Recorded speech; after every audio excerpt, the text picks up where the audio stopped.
Hello, everyone, and welcome back to Dorm Debate Podcast. It is season 6. I cannot believe I am back. I feel like I haven't made a YouTube video for you guys in so long, but I'm so happy to have you here. Thank you so much for coming to the YouTube channel to watch this video, and you are not going to regret it because it is my tier list video. I am going to reveal my top 3 tiers for each of the 4 skill positions: quarterback, running back, wide receiver, and tight end.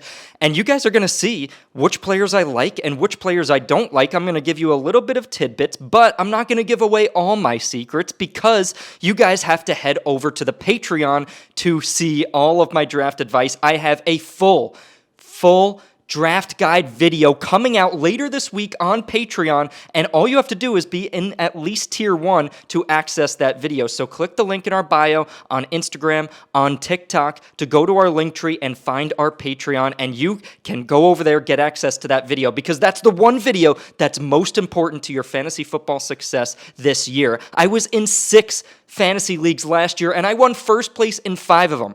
I will be honest, that is a lot for even me. I am very good at fantasy, but usually I win 2, 3, maybe 4, but to win 5 of 6 was insane, and I even drafted McCaffrey in one of those. Actually, the one that I lost, it was a 14-man league, and I drafted McCaffrey, so such a deep league. Drafting McCaffrey first is really difficult. But anyway, let's get into it because I want to start with my quarterback tiers. In tier 1, at the top of the top, you guys already know Josh Allen, number 1, Lamar Jackson, number 2, Jaden Daniels, number 3, and Joe Burrow, number 4. So that is my tier 1. A little bit of a surprise might be Joe Burrow over Jalen Hurts. I do have Jalen Hurts as the first quarterback in my tier 2, and the reason is because I think that Joe Burrow is going to win MVP this year. He should have won MVP last year, but the Bengals' defense was actually atrocious. This year, it's still going to be bad, so I don't think they're going to win the division, but if they find a way to win the division, Burrow will win MVP. Higgins is back. Chase is back. They still signed Gesicki. Chase Brown is back. That offense looks amazing in the preseason. 2 touchdowns to Chase, and it was just way too easy, so I am not worried about that offense at all. Jamar Chase, being the number 1 pick in fantasy, seems to be pretty good so far. So no surprises right there. The tier 1 for quarterbacks looks pretty standard. Let's go to tier 2. I already kind of mentioned it. Jalen Hurts is the first quarterback in tier 2. We expect the Eagles to run the ball, but they're going to pass more than they did last season because they were the run-heaviest team by far. And everybody expects Saquon to take a little bit of a decrease in terms of snaps and touches this year. They're going to throw it a little bit more, get Goddard, Smith, A.J. Brown more involved because they just didn't throw it at all last season. Number 6, which is the second quarterback in my second tier, is Baker Mayfield. And yes, I do have Baker Mayfield ahead of Patrick Mahomes because Baker Mayfield threw over 40 touchdowns last season, and he was a top 3 quarterback in fantasy, which is insane. And I don't see any reason why he won't repeat that. I know a lot of people are like, oh, he's going to regress. He can't do it again. Why can't he do it again? He has all the weapons. Mike Evans is back, and he's going for a record to beat Jerry Rice and get another 1,000-yard season. I think Baker's going to try to do that for Mike Evans. Plus, Godwin, I know he's injured, but he is going to be coming back. And not only that, but they have Emeka Egbuka, who's going to be able to slide right in to Godwin's role in the slot and fill while Godwin's out. And even when Godwin comes back, Emeka Egbuka will probably have a role in that offense because, guys, he is good. He's kind of reminds me of like a Jackson Smith and Jigba from Ohio State, kind of similar type of player. So I like Baker Mayfield. I think he's got all the weapons. Bucky Irving as well. All the weapons. And the division. The Saints are terrible. The Panthers are terrible. The Falcons' defense is terrible, guys. There's literally no reason why you shouldn't be targeting Baker Mayfield in all your fantasy drafts, and I am in mine. He's got a pretty good value where he's sitting. Number 7, another player in the second tier, is Patrick Mahomes. I'm really not that high on him, but he has so many weapons. Hollywood Brown, Rashee Rice is coming back. Kelsey's still there. Worthy. He has a lot of weapons, even though their offense hasn't been great recently. I still have Mahomes inside the top 7. Another player, number 8, Dak Prescott. I think he's going to have a great season. I think he's going to finish top 10. They added George Pickens. CeeDee Lamb is back. The defense is terrible. They're going to have to score a lot of points on offense. Number 9, Bo Nix is also in the second tier. He had a great season last year. I think he's going to have another good season this year. Number 10, last player in tier 2, Jared Goff. I know he lost Ben Johnson. I'm not really worried. I think he's going to have a great year this season. season. Now moving on to Tier 3, the first player in Tier 3 is Justin Fields. He is playing for the New York Jets, but he's still going to run the ball. His rushing ability is still there. He has Garrett Wilson, but not much outside of that. He's going to dump it off to Breece Hall as well, but because of that rushing ability, I have him as the first quarterback in my Tier 3. Number 12, the second player in my Tier 3 is Brock Purdy. They have a very easy schedule to the 49ers this year. I know there's some injury concerns with Ayuk and Jennings, but Pearsall, Kittle, and McCaffrey out of the backfield is going to catch He's going to get over 100 targets this season, so you can bank on that. I think CMC is going to have a great year, but Purdy's going to benefit as well. Kyler Murray is 13. Caleb Williams is 14, and that rounds out my Tier 3. And let's just go right into running backs. Starting with Tier 1, there's a little bit of debate this season in terms of how many running backs are going to be in Tier 1.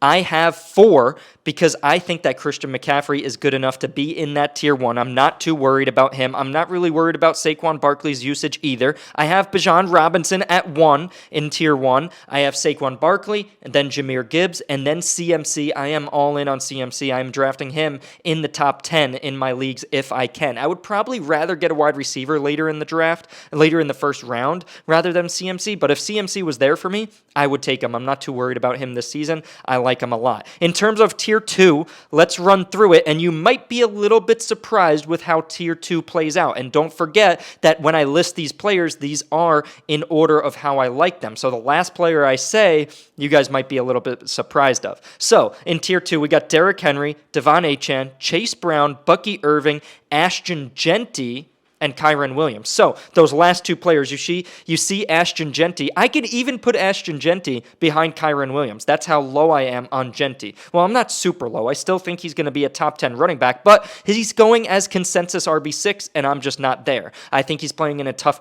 division against the Chiefs twice, Chargers twice, Broncos twice. Those run defenses are the 3 of the top 5 in the NFL, and that's not even a joke.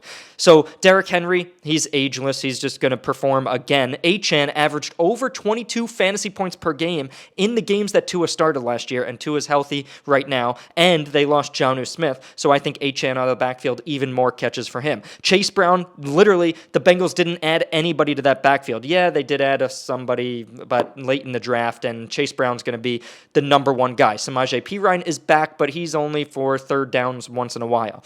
So they're going all in on him. Bucky Irving is next. I do like Bucky a lot. I think he's going to have a great season. And then Ashton Jeanty, who I already talked about. I like Kyren Williams a lot. I'm not really worried about Stafford's injury, but I like Kyren Williams to do as good as he did last season. Now going on to Tier 3, I'll list them out. I've got Jonathan Taylor, Josh Jacobs, Omarion Hampton, Alvin Kamara, Breece Hall, James Cook, Ken Walker, and Chuba Hubbard. A little bit of surprises there is that Ken Walker's a little bit lower than consensus. I don't think he's going to last the whole season. He's never played a full season in his career. He missed 6 games last year. The Seahawks want to give him the bell cow role, but Zach Charbonnet is there, so why do they have to do that? But they're probably going to try to. He'll probably get hurt and Charbonnet fill in, so Charbonnet is a good handcuff. If you get Walker and you want to take the chance on Walker, you have to get Charbonnet. It's literally like a given for the last 2 seasons, 3 seasons in a row that you have to get Charbonnet as your backup. Omarion Hampton, I like a lot. I think him with Najee Harris's eye injury, I think Najee will come back, but he won't be effective. And Omarion Hampton behind that offensive line, even though Rashawn Slater did get hurt, I still like that offensive line, and I like that offense with Keenan Allen too, opening up that pass game, allowing them to move the ball down the field and get closer to the end zone, and Hampton can just punch it in. Now moving on to receivers, my favorite position. Tier 1, of course, we're starting off with Jamar Chase, the reigning Triple Crown winner. We got Justin Jefferson right behind him, and yes, I do like Justin Jefferson a lot. J.J. McCarthy looked great in the preseason so far. I really like him. And Justin Jefferson is going to have a great opportunity in the beginning of the season because Jordan Addison is out for the first 3 games suspended. So I like Justin Jefferson a lot throughout the entire season. He could finish as wide receiver 1 overall. Number 3 in Tier 1 is CeeDee Lamb. Even though George Pickens was added, this offense is going to have to throw the ball a lot because Zeke Elliott isn't there. Tony Pollard's not there. Javonte Williams, Miles Sanders, Jaden Blue, they're not going to be able to run the ball very much, guys. They're going to have to throw it. Their defense sucks. Micah Parsons wants out. And I think this team is in shambles, and they're going to have to throw the ball a lot if they want to score points, which is why I like Dak Prescott and I like CeeDee Lamb a lot this season. Starting off with the first player in Tier 2, Nico Collins. Guys, we saw last season in that same division, the Jacksonville Jaguars, there was literally nobody else for Mac Jones and Trevor Lawrence to throw to other than Brian Thomas on the Jaguars. And what did they do? They literally gave him 12 targets a game. Who else is there to throw to on the Houston Texans? Yes, they did draft two great receivers from Iowa State, Jaden Higgins and Jalen Noel, but they're going to have to take some time to integrate themselves into the offense and carve out a role. But for now, Tank Dell is out still. Stephon Diggs is on the Patriots, and Nico Collins is going to get 10 targets a game. Guys, he's my wide receiver 4. He's the first player in Tier 2. I could even move him ahead of CeeDee Lamb, but I'm not going to do that just yet. Number 5, the second player in Tier 2, is my favorite player on the Giants, Malik Nabers. I can't wait to watch him play this year. He has better quarterbacks than last year. Russell Wilson, Jameis Winston, Jackson Dart looking great in the preseason so far. And I think that Malik Nabers is going to get just as many, if not more, targets than last season. He's still the de facto number 1. He's the main target in this offense, and he's going to get open and be peppered with targets because whatever quarterback is playing, they're going to want to give him the ball. Then we got Puka Nacua, Amon-Ra St. Brown, Brian Thomas Jr., Drake London I like a lot, and Tyreek Hill rounding out Tier 2. Yes, I still do like Tyreek Hill. He was the number 1 wide receiver in fantasy just a few years ago. Now I have him as wide receiver 10, and that's actually slightly better than other analysts have, but I do like him. I think that with the departure of Jonnu Smith, I know there's some drama issues with him having to, kind of prove himself again to the team and gain their respect because of his comments, which are childish, but that's just who Tyreek Hill is, and I think he's going to get back on the field and be fine. I think he's going to have a good statistical season, but not insanely great. And then in Tier 3, we got A.J. Brown, inconsistent, but we're expecting the targets to increase this year with the Eagles throwing it a bit more. Then we got Devontae Adams at 12, which I think that's a little bit more than consensus. Consensus is closer to 16, 17. I have him at 12. I like him a lot. Jackson Smith and Jigba at 13. There's not a lot of other players for Darnold to throw the ball to with DK and Lockett and Noah Fant gone. Cooper Kupp is in, but I like Jackson Smith and Jigba a lot. Mike Evans, going to get another 1,000 yards. Lad McConkey, Rashee Rice at wide receiver 16, Garrett Wilson, DJ Moore, Terry McLaurin, and T. Higgins rounding out Tier 3. I am so excited to get to the tight ends. Now for the tight ends, and we talk about this position every year. Everybody's like, John, what should I do at tight end? Should I draft one of the top guys, or should I wait? There's value later in the draft. And guys, we say this every year. There's value later in the draft. And we always seem to be wrong, but actually we're really right because Brock Bowers was going as the tight end 11 last year. He finished as tight end 1. Guys, there is value later in the drafts. I think Jonnu Smith was going as tight end 16 last year. He finished as like tight end 5. Look, there is value later in the draft, but there's also value earlier in the draft. And I'll tell you where that value is. So first, let's just get into Tier 1. We all know who Tier 1 is for tight ends. It's Bowers, it's Kittle, and it's McBride. And yes, I did say Kittle ahead of McBride. But in most fantasy drafts, McBride is going ahead of Kittle. I just don't trust that Cardinals offense this season. Head over to TikTok to see one of my videos where I say 5 players that I'm avoiding in all my drafts. And Kyler Murray is one of them because I just don't trust that Cardinals offense. It doesn't look great in the preseason. Marvin Harrison does look better and stronger, but I just don't trust that Cardinals offense. I don't think they're going to be great this season. I'd rather Kittle than McBride this season. So anyway, there's value early in the draft with Kittle. I like the value there with Kittle because he should be going as 3. Per most people, I think he should be going as tight end 2. Now, there's not a lot of value beyond that until we get later in the draft. And if we could pick those 1 or 2 tight ends that are going beyond the top 10 that can break out, then we're in business. But anyway, in Tier 2, we got Sam Laporta. We got TJ Hawkinson, David Njoku, who I like a lot with Flacco starting at quarterback, and Mark Andrews, Travis Kelce, and Evan Engram, newcomer to the Denver Broncos. And Sean Payton likes him a lot, but I'm still hesitant. I want to see it in action. Sean Payton has talked before about some player being his joker or whatever, where he could use him a lot of places, move him around, give him a lot of targets, but I want to see it first. I was able to see it with Alvin Kamara a long time ago, but we haven't really seen him make a joker-type player in a while. But going back to David Njoku in Tier 2, he's the 3rd player in Tier 2. I like Njoku a lot, and he provides pretty good value because with Joe Joe Flacco, he's a lot better, averaging 18.6 fantasy points per game in 5 games last year with Flacco as the starter, and only 10.2 in 10 games without Flacco as the starter. So I do like Njoku. I know their quarterback situation can change throughout the season, but they actually have the most vacated targets as well from last season. With Amari Cooper leaving, I know it was partly through the season, but Elijah Moore surprisingly had over 100 targets last year. He's gone as well. So I think that Nick Chubb also gone. So I think that David Njoku, Jerry Jeudy are going to get a lot of targets. I like Njoku a lot. Getting into tier 3, and this is where we could find some value, Tyler Warren, Colston Loveland, Tucker Kraft, Dallas Goedert, Darren Waller, Jake Ferguson, Dalton Kincaid, Jonnu Smith, Zach Ertz, and Kyle Pitts rounding out that tier 3. Tyler Warren starting it off. I think he's going to be pretty good for the Colts. Good check down option for Daniel Jones in the middle of the field. Colston Loveland also with Ben Johnson. He likes to utilize the tight end like he did with Sam Laporta over in Detroit. Plus Cole Kmet requested a trade, which maybe makes me think that Colston Loveland is going to get more involved and get the ball more, because Kmet is probably like, all right, this just isn't working out. I'm not going to be starting. I could already see the writing on the wall that Loveland is the guy.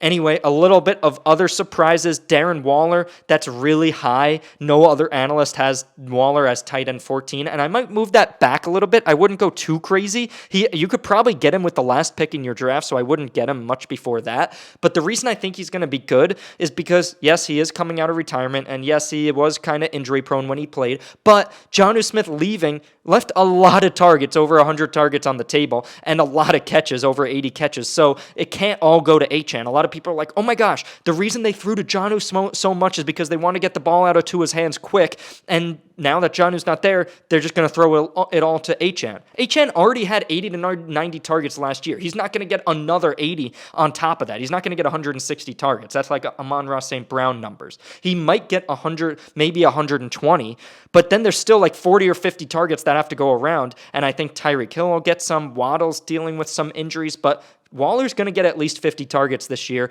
and that's going to be enough, at least 50, to be in the top 15 tight ends. And yes, if I did draft Waller, I would probably draft another tight end, like maybe a Zach Ertz or maybe a Dalton Kincaid that I can also like kind of choose between them depending on the matchup. But he's not going to be my standalone tight end that I'm like throwing out there every week. That's more of like maybe a Tyler Warren, but more like an Njoku, maybe a Hawkinson, a George Kittle for sure. That wraps it up. Those are my top 3 tiers for each of the skill positions. If you guys want more of my advice, head over to our Patreon. That is where I'm posting all my fantasy advice throughout the preseason and throughout the start of the NFL season. You guys cannot miss it. Head over to our TikTok, our Instagram. Thank you so much for being here on YouTube. And thank you guys so much for your support. I cannot wait for the live shows every single Sunday throughout the NFL season. And also, I am going to be going live on Sunday, August 24th, and I will be giving you guys all the fantasy draft advice that you need. Head over there, and I will see you every Sunday from week 1 to week 18 on the TikTok live show. I can't wait. I have some big improvements for this season, so it is going to be epic. Again, thank you guys so much for coming back for Dorn Debate Season 6, and I will see you guys next time.